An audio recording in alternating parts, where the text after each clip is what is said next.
What's going on, everybody, and welcome to another episode of Shooting It Straight with myself, Justin Jackson, and my man John. Uh, North Carolina. First, I got this stat actually last night from one of my guys here with the Legends. Uh, First loss that wasn't a neutral site game. Up until that game against Georgia Tech, they were undefeated at home and on the road, other than neutral site games. So Um, obviously, a tough one to see North Carolina go down 74-73. But before we hop into that, I want to give a quick shout out to Johnny T-shirts um, and Congruity HR. Um, Obviously, those are the sponsors for these episodes, and we appreciate everything that they do. Go on over there to take care of any apparel at Johnny T-shirt, or if you need any HR needs at all, Congruity is your spot. But back to the basketball, man. It's funny because I'm not really in a terrible mood. I mean, obviously, you hate to see a team lose, but I think it had to come eventually. As much as everybody wants to go undefeated and everybody wants to just clear out the ACC and do it in that kind of fashion, I think it had to happen. We talked about, I mean, my junior year, Georgia Tech was our very first ACC game, and we took a L there. For some reason, Georgia Tech is a tough place to play, no matter what their record is, no matter who's on their team, no matter who's coaching, obviously. Um, so I think there's a few things that when you look at that game, I think it's kind of obvious as to why the loss happened. Obviously, RJ, you know, he's doing what he does. I think last night was a little bit uh, less efficient that we've seen RJ. Obviously, 11 for 24. That's not necessarily what he does every day, but he obviously brought the offensive scoring load for this team. But it's just other areas, man, offensively that I think are kind of the issue right now. I think, when you look for one, we've talked about the entire season shooting the ball. Shooting has been kind of that question mark. Do they have enough shooters around RJ and around Armando to be able to space the floor and to be able to beat threats from that standpoint? And last night, I think it was kind of glaring that those shooters and spacers have to be more consistent. You look at Harrison; he was 3 for 14 from the field, 2 for 7 from three. Cormac 3 for 14 from the field, 3 for 10 from three. Those are the two main guys that you have to have that spacing ability and that shooting ability from. And in a game like that, where it's a 1 point game at the buzzer, basically, you hit one or two more of those threes. I think the game is a different outcome. Another thing I think that it's kind of glaring was 9 for 17 from the free throw line. You miss 8 free throws in a 1 point game. You make three or four more of those, and you win the game. Obviously, it's not that simple, but in a game of that small a margin, those are little things that end up being big. So, for me, when I look at it, I look at Cormac's last 5 games, man. Um, 35% from the field, 35% from three, which that's not terrible from three, but 35% from the field just isn't great. And that's not necessarily going to cut it for a championship level team. You look at Harrison, 39% from the field in the last 5, 38 from three, which is pretty solid. Um, but 39% from the field isn't necessarily going to cut it either when you're one of the main guys. And obviously it's from game to game it's going to be different. That's the way basketball works. You might go 10 for 10 in one game and then go 0 for 10 the next game. It's just the way it works. But at the same time, there has to be some sort of consistency outside of RJ. And I think when you have a game like this and those two guys combine for 6 for 28, it's going to be tough to win games because now you have to find other people to fill in for that who haven't necessarily had to do that all season. So, you know, I, I don't know what it is. For me, whenever it's, a tough shooting night, it's just a matter of getting back in the gym, kind of remembering the basics, getting back to the mechanics, and mentally trying to get to a place where you're just able just to play free and shoot the ball the way you always have. And we've talked about it before. Is it's a tough balance as a shooter as far as remembering maybe those misses that you had the game before and remembering why you missed it, and also trying to just be free and thinking the next shot's going to fall. So I think these guys, obviously, they've shown that they can bounce back and that they can have some good games. I think they will, but in a game like this, they've got to be able to step up in those moments. So I think that was kind of, you know, for me, obviously, anytime I watch a game offensively, I'm always looking at. I think this team defensively has already shown that they are a problem defensively. I don't think that's an issue necessarily. I think when you watch, that game against Georgia Tech, I think defensively they actually played pretty good defense. Georgia Tech was just hitting a lot of tough shots. You even look at that game-winning layup. That's a tough layup at the end of the game, and the guy just made it. And sometimes you got to tip your hat to the offense even when you play good defense. So I don't think that's an issue. But I think offensively, when you look at kind of what they've got going on, they've got to be able to space outside of those two guys. So, um, I think that's the first. I think that's the first glaring issue for me. Um, and then I think the second, man, when I look at it, I think Mondo has to get the ball a little bit more. I was actually just talking to Theo. It's funny, we were just last night. We just got to Austin, so we're in Austin right now. Just got to Austin, and I went to eat with a couple of my teammates and coaches, and came back, and we finished watching the North Carolina game in the lobby of the hotel. Um, and we were sitting there, and Theo was kind of like, "Man, I just don't know if Mondo gets the ball enough." Uh, and for me, I think RJ has taken over as that number one scoring option. But anytime Armando gets the ball, he has so much attention. People call it gravity when he gets the ball. It's when he gets the ball, he might not have done anything up until that point, and they run a double team at him every time. And if they don't, that just it's one on one.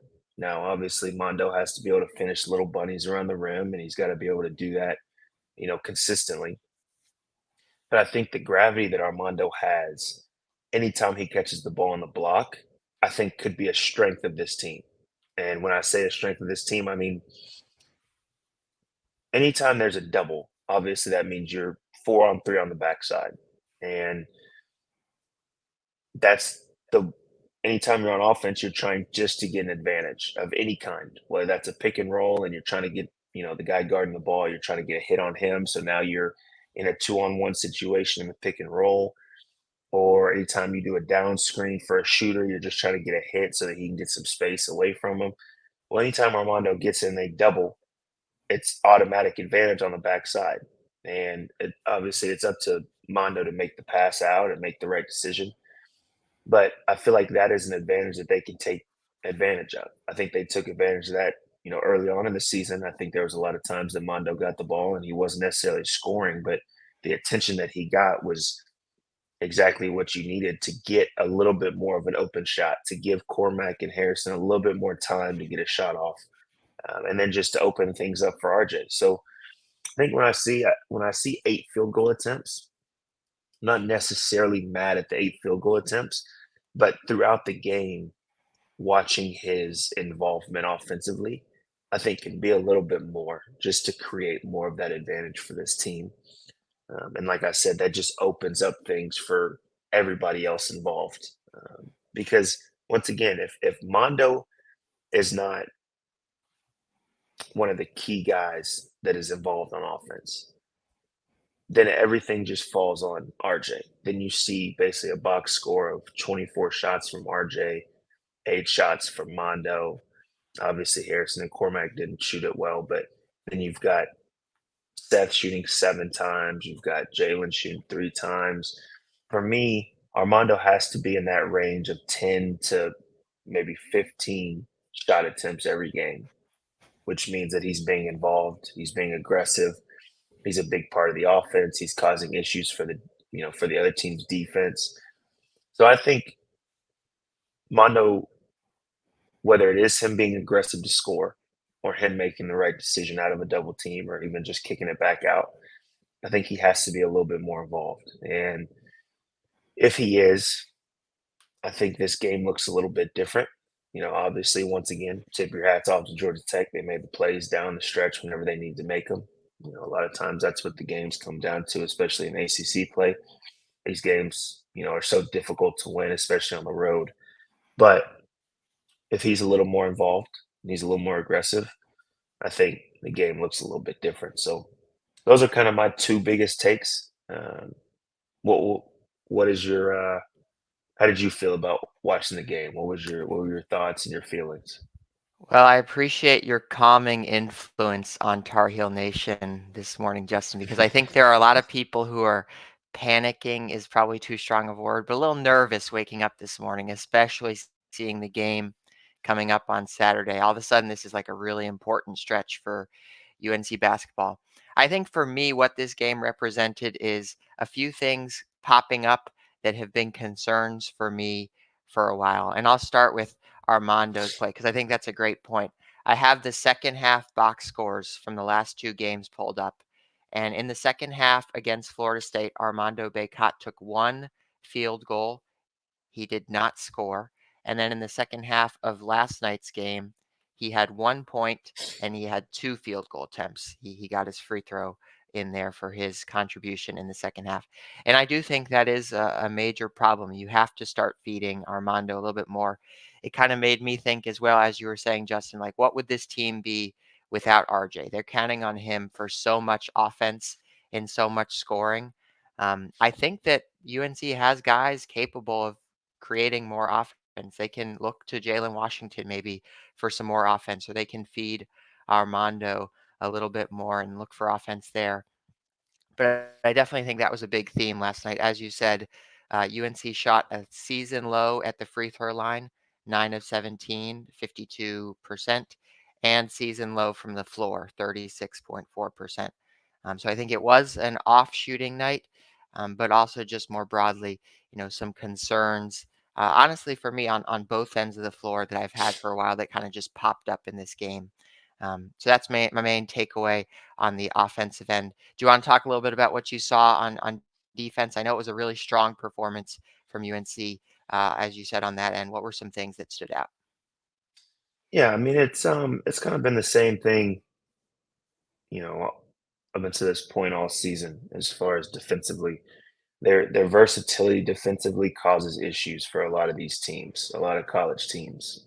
I mean, you even see Mondo, obviously, like we talk about at the end of the game, switching off onto the point guard and making them drive and take a tough shot. I mean, so if you have your 5 man, who's a legitimate 5 man, being able to switch and guard, and you have confidence in him at the end of the game to switch and not have to double or hit to try to get the ball out of a guard's hands while he's guarding, then that causes issues for a lot of college teams. Obviously, rebounding, you've got a guy like Harrison. That's one thing that he's been super consistent with offensively is offensive rebounds, and then obviously defensively, getting to the boards. But helping Mondo out, rebounding wise is has been huge from that standpoint. And like I said, you've got to give Georgia Tech some credit. I mean, there were some shots. There was one shot we were laughing about it when we were watching the game. There was one shot towards the end of the game that the point guard who had it going. I think it was. I'm not even going to try to say his last name. Um, but he missed the shot so bad that it banked in from three off of a pick and roll. I've Um, done that a few times, so I know Hey, that look, feeling. I think we've all been fortunate and lucky enough to see that happen. Um, but I mean, that right there was kind of the summary of the game. It was like in the first half, I think it was Kelly. I mean, he was hitting some tough threes. Um, Guys were just making some tough shots. Which when that happens, that makes all of the little things so much more important. That makes the 8 free throws so much worse. That makes Mondo only getting 2 shot attempts in the second half with 1 point so much worse. It makes the 3 point shooting 29% from three so much worse. So I think that's why this kind of game needed to happen. It's funny you say people are kind of stressing out and worried or whatever, they're still 9-1 in conference. Okay, that's what we need to go ahead and we need to go ahead and sit here and they were undefeated in the ACC up until this point. Okay, so the the realistic view is this was going to come eventually. Now, do you want this game to happen before the Duke game? Not necessarily. You want to have all the momentum you can have to go into that kind of game and that caliber of game. But Georgia Tech made plays down the stretch and North Carolina didn't. And there's some teaching points that they can take going into, this Duke game coming up that I think will really help them against this kind of Duke team. I think one of the things that I kind of wanted to hit on was there was a few times in the game we talked about, in some of the games that they played really well, whether it was Tennessee or, even against Kentucky at times or Oklahoma or some of those big games that they played in that they played well. The spacing was so much better than we've seen. And especially down the stretch last game, you know, there was times when the spacing just wasn't great. Now, whether it was because of transition and guys, didn't necessarily get to the right spots, or guys just because the game was so tight and things were, weren't really going the way that North Carolina wanted it to go. Sometimes you're just trying to figure out any kind of way to make something happen. So you just kind of lose sight of what the basics and the fundamentals are of your offense and things like that. But there were so many times they would come down and there would just be three guys on one side of the court, all spaced around the 3-point line, and then the other two would be trying to do a two-man game. And Georgia Tech was able just to load up. When I say load up, a lot of times whoever's guarding the corner man is able to just sit in the paint, which means there's no driving lanes and Mondo can't get anything going on the block, or they're able just to zone up on the backside. So it just makes it a lot harder offensively to get any kind of, like I talked about before, that advantage that you are trying to get offensively. So, I think the spacing was a little worrying for me from the standpoint of, okay, let's not forget, how our offense has been able to run so well up until this point. Um, and then I think, it's going to be kind of an every week occurrence. I think we've talked about it a lot with Elliot. Somebody like Elliot who has been coming into the game, he was playing really well. I mean, he was against Florida State. He was getting downhill. He was basically our main scorer for a stint in there against Florida State, and he was able to get downhill, make plays for others, get to the free throw line, just cause issues getting into the paint and putting pressure on the defense. But he's young. In a game like this, when it's, you're not necessarily going against the best talent in the country, but it's a game where maybe you've got some upperclassmen that have been there before, or you've got guys that are maybe a little bit more uh, physically demanding, in a game like this, or the environment is just crazy. One thing about Georgia Tech, the fans and the students, they come out to the games, especially when it's a game like this against North Carolina. I mean, you saw them storm the court after the game. They were loud in there. So, you watch a game like this where obviously he has 5 fouls, only plays 21 minutes because of those fouls. Um, and he just wasn't, it didn't look the same as against Florida State. It didn't look the same as, the game before that, and so it's, we talk about it's a learning curve for him as basically supposed to be a senior in high school and now a freshman in college. Um, but obviously in a game like this, you hate it being kind of a teaching moment. Um, but I think Elliott's going to be fine. I think, one of the bright spots for me was Jalen Washington coming in just in the 11 minutes. It's in a game like that when you've got some guys not able to shoot and not able to make certain plays that they normally do. You have to have somebody be able to step up. And I think Jalen Washington, just in the 11 minutes that he had, you saw the dunk, obviously the highlight that he had, but he had 5 boards in those 11 minutes. Just his size, I think, caused some issues.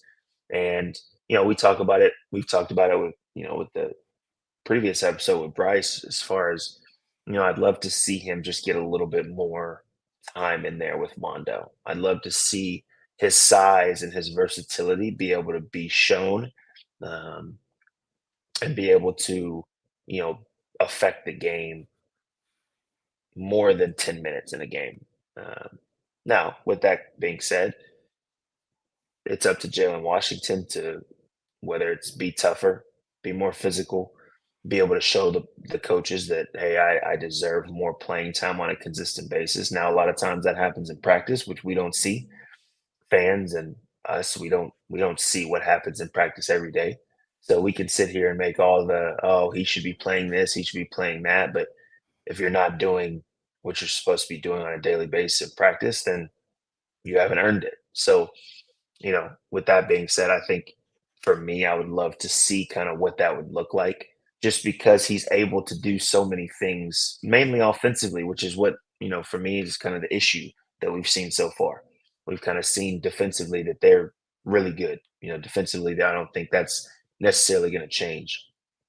But offensively, what he can kind of bring to this offense, I think, could possibly help at times, especially in a game like this where you're struggling and trying to find that extra offensive spurt. So I did really like what he brought to the game, and obviously, then you've got the Mr. Steady coming off the bench, who obviously on the stat sheet wasn't necessarily great. 2 for 7, 2 for 5 from the free throw line, but Seth Trimble down the stretch, I think he had some big buckets for North Carolina, getting out in transition, driving the ball, getting penetration, drawing some fouls.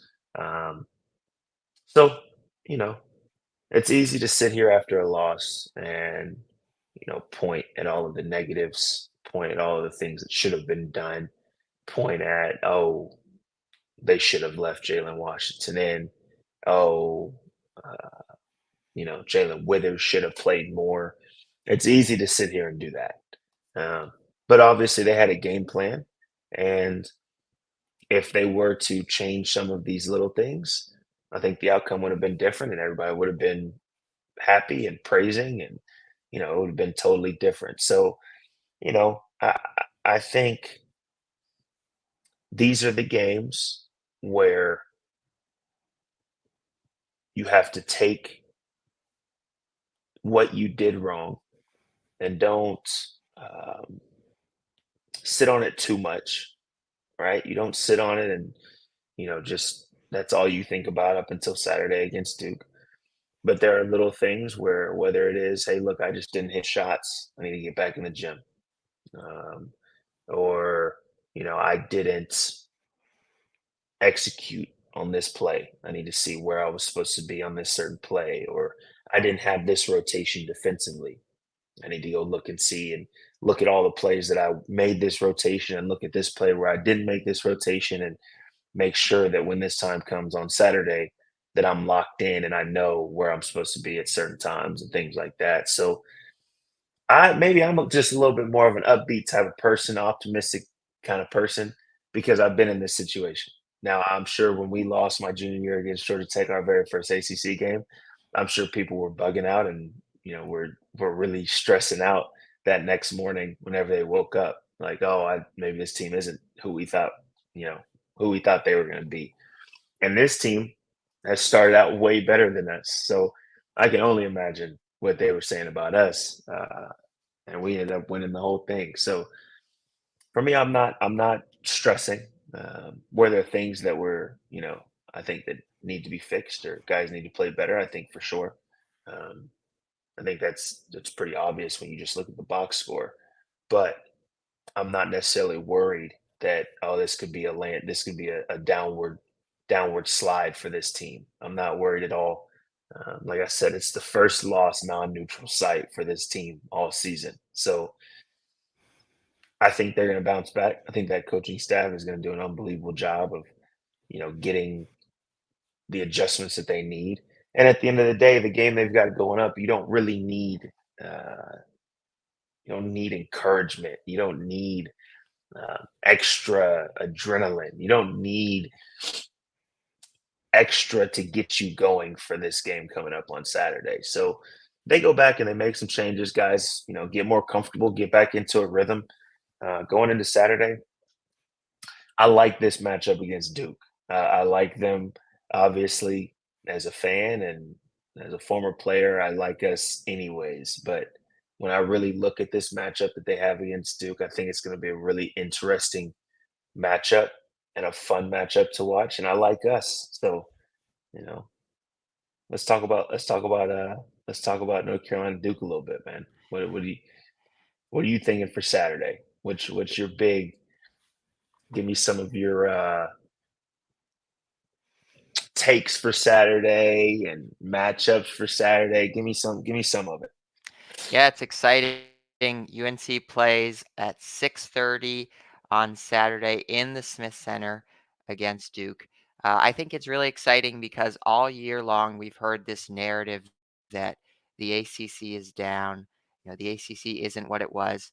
This is an opportunity for North Carolina to kind of plant its flag a little bit and get a really quality win against a great ACC team, but also sort of control their own destiny for maybe the second half of the ACC race, really take a stand in the standing. So I think that's exciting. It's a great opportunity for UNC to pick up a really great win. I think Kyle Filipowski is going to be a very tough matchup for UNC. I was watching him a little bit in their game on Monday, and he's tough. He presents some matchup challenges. I think it'll be interesting to see who on UNC guards him specifically. But I think this is another one of those games too where it's going to have to be RJ Davis really stepping up. He's going to be have to be at his best for UNC to win this game. When you look at the Duke matchup and some of the guys they have on their roster, who stands out to you? Man, you know what's so funny? I was last night I was like going through kind of matchups of this North Carolina Duke game. And it's actually kind of hilarious how they match up, right? You've got the vets or the upperclassmen guards. You've got RJ against Roach, right? Roach is kind of their main guy outside of Filipowski. Then you kind of have like what I call like the junkyard dogs and Harrison and Mitchell, who kind of just do what needs to be done to help the team win. Then you got the freshman guards, you've got Elliot, and then you've got McCain at Duke. Those guys obviously will be going at it. You got the bigs and Mondo, and Filipowski's kind of like you said, he's kind of that he's a different kind of matchup, especially in college, because he is, I think he's 7 feet, but can Yep. stretch the floor, shoot it from outside, can kind of move really well with the ball in his hand. But then you've got big fella Young down low for Duke as well. And then you've got the shooters. And you've got Cormac, you've got Proctor on the other side, Foster on the other side. So that's why I think this game is going to be so interesting matchup wise, because if you just take them on paper, they match up really, really well. Um, Now, I think there are some things that adjustments and things like that that North Carolina, I think, is probably trying to kind of figure out, like you were talking about with the matchup with Filipowski. Do you put Mondo on him because of his size, um, and just basically force him to, be somebody that plays more off the dribble to try to attack Mondo as opposed to being able to just post up and, play from the block? Or do you put a guy like Harrison, who's obviously going to be able to guard him on the perimeter way better, but gives up some size down low, some height down low? Me personally, I would probably start Harrison on Filipowski and put Mondo on Mitchell if that's kind of the lineups that Duke goes with. Um, Basically forcing Mitchell to be an outside shooter or a player from the outside as opposed to somebody that can drive and kind of use his athleticism and his strength. And then Harrison just kind of cause issues with him on the perimeter. Now I think the big place that North Carolina can take advantage and hopefully cause some issues for Duke is if Filipowski is guarding Mondo, what we were talking about, getting Mondo solidified early down low. Hopefully getting Filipowski in foul trouble, or just having Mondo be aggressive early on to try to see what that matchup might look like. I think that's going to be the biggest key. Obviously, we know RJ is going to do what RJ does, whether they've got Roach on him, Mitchell on him, McCain on him, whoever they have on him. RJ is going to do what he does. But I think that's kind of the area that they can really take advantage of is getting Mondo going early on. I've watched a couple of Duke's games, and the games that Filipowski gets in foul trouble early, they struggle.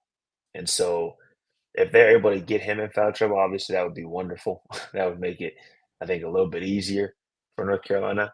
Um, but also just you know, making him guard on a consistent basis so that offensively it's a little bit tougher. With guys that are with good basketball players, a lot of times you have to just try to attack them and try to make them guard on the defensive end. That way they're not just hiding and resting so that on offense they've got all the energy in the world and they can go do whatever they want to do. So I think that's going to be a big matchup, man. And then, just kind of watching how the rest of the matchups work. Can our shooters outshoot their shooters? Can our point guards, can Elliot make more plays than McCain? Can Harrison do more, dirty work than Mitchell? Can those matchups win? I think those are going to be big keys for this team. And at the same time, I've watched a decent amount of Duke, and obviously I've watched almost every game of North Carolina, and I like us in those matchups. I really do think that we've got the experience. I think that we've got the talent. I think we've got all the pieces in each spot to come out on top on Saturday, especially that Ding Dome is going to be rocking on Saturday. College game day there in the morning, and then right into this kind of game, it's going to be rocking. So, I like us in this game, and I think that we will prevail. I'm gonna do a prediction of. Let me think. I'm thinking. I'm thinking it might be a high scoring game. Um, I'm gonna say 80-74, North Carolina. I I know think that that's the sounds a little first bit prediction closer. of the season on our podcast too, so it's a big one. Yeah, I know that's probably a little closer than most UNC fans would like to hear, but I think it's going to be a really good game, and I think um, it's going to be a back and forth quite a bit. But like I said, I think we're going to figure out some things offensively coming out of this Georgia Tech game, and I think guys are going to do what they're supposed to be doing.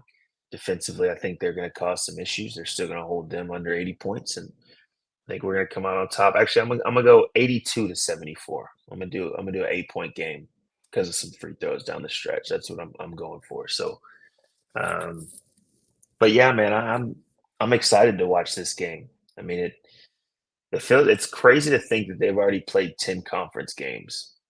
Um, it feels like they just started off the season playing against UConn and Kentucky and those teams. It feels like they were just playing against them. But I like us, and I'm rolling with us. No matter if they just lost to Georgia Tech or Boston College or whoever, I'm rolling with us on Saturday. And everybody else got to stay level headed. You know what I mean? As fans, man, like I get it. It's fans' jobs to overreact. It's kind of that's just a part of being a fan. That's just oh, we lost a game. It's time to jump ship. Let's bring in a whole new regime. Let's get a whole new coaching staff. Let's get a whole new team. We can't lose a game, but it happens. Basketball happens. Things happen within basketball games. Um, but this team has shown that they can bounce back, and they've shown that they can make adjustments from game to game. And no better game to have some extra anger going into after a loss. No better game to maybe watch some extra film before because of a loss. There's no better game to have people more motivated to get into the gym a little extra before and after practice and on their own and things like that. So I'm excited for Saturday, man. It should be a good game. I'm glad you brought up the shooting as well because I do think that's going to be a big swing matchup. Duke in conference play is shooting 40% from the 3-point line. UNC is giving up a shooting percentage of around 27%. Both of those are at the top marks in the conference. So it'll be interesting to see who wins that matchup. And Justin, I know you've got a busy G League schedule. You've played a few years in the NBA as well. I'm curious, when you're in an NBA locker room, when you're in a G League locker room, can you kind of talk me through the lead up to a big game like this, like a UNC Duke game or maybe the Final Four in 2022? Are you guys talking about it throughout the week? Are you making plans with Theo to watch the game? If you're playing on Saturday night, are you kind of checking the score at halftime real quick on your phone while coach is talking? Kind of walk me through that, what it's like to catch these big games as a professional player. Yeah, I've had kind of every kind of situation when it comes to this kind of situation. I've had situations where I've even had people on the bench if we are in game. I've had people on the bench give us updates as far as what the game's looking like. For sure, at halftime, I at least check the score real quick, box score real quick. I mean, we always have like 15 minutes at halftime, and the coaches never come in for the first 5 minutes, anyways. So I'll at least check the score, check the box score, see who's playing well or what's going on. Um, So yeah, always have some sort of information coming my way whenever there's a game going on. I think it's I mean just like the crazy thing is and I didn't realize it while I was playing in North Carolina, but the crazy thing is I was even watching TNT last night and VC was on it. Vince Carter was on the TNT like the half game, post game show. Um, and they even they brought up the game. Obviously, it was a big win for Georgia Tech and whatever, but they brought up highlights of the game and showed the game winning layup, and they were giving Vince a hard time. And I guess they were watching the game as the game was going on. And while you're playing in North Carolina, you don't really realize who all watches and who all is like really locked in on your game. Um, but I mean, me and Theo, I guess for this game on Saturday, we'll be locked in. I honestly don't even know if we play or if we don't play, but if we don't play, we'll for sure be by a TV together watching the game. And if not, we'll be having people give us probably play by play or, at least every 5 minute updates as the game goes on. So definitely have to be locked in on that, whether that is a quick little glance at halftime or, guys kind of behind the bench giving us some quick little takes. Obviously, you don't want to take away from the game that we're playing in as well, but gotta stay locked in whenever it's a game like this. So um, for sure, I don't just I won't be able to watch North Carolina play because I've got a game. No, I need some of that. I need some of that news. I need some of that information coming through. Uh, for sure. But I mean, you have to. I mean, it's Duke, North Carolina, the best rivalry in all of sports. I don't care what anybody says. All of sports, even though they've had a couple, a few down years, kind of here as of late, still the best rivalry in all of sports. You can't beat a game in the Dean Dome or a game in Cameron. There's no other environment like it. So super excited, man. Once again, I'm going to like I do at the end of every episode, man. I'm going to continue to say all those people who are losing their minds this morning, talking about how in the world could you lose to Georgia Tech? We lost to this same exact team my year that we won the championship. So if that gives you any kind of confidence or comfort, I hope it does because it's not the end of the world. 9-1 at the top of the ACC is still an unbelievable place to be at going into a game like Duke. So let's just stick with them. I think they're like we talk about. There are some things that they can change and some adjustments that they can make, but it's not the end of the world. And if they go and get this one on Saturday, we're not talking at all about the Georgia Tech game. All we're talking about is how they just got to win against Duke. That's a huge win for their resume, huge win for their confidence, and hopefully that can just take them, you know, to a different level going forward. So for us, we got to continue to stick with them. Stick with them. I know it's hard as fans after a loss to be positive and to be a voice of reason or a voice of encouragement, but we have to be. And, I think this team will be fine. Once again, for all those people that are listening and watching and supporting us, we love doing this. Obviously, like I said, I'm in Austin, for a G League road trip, and had to get up and do this podcast because I enjoy doing it. I enjoy talking about this North Carolina team. I enjoy kind of seeing the feedback from different people, um, kind of seeing some things that some great points that people might make, uh, and things like that. But we enjoy doing it and we love doing it and we appreciate all the support and all the people that tune in and watch and listen.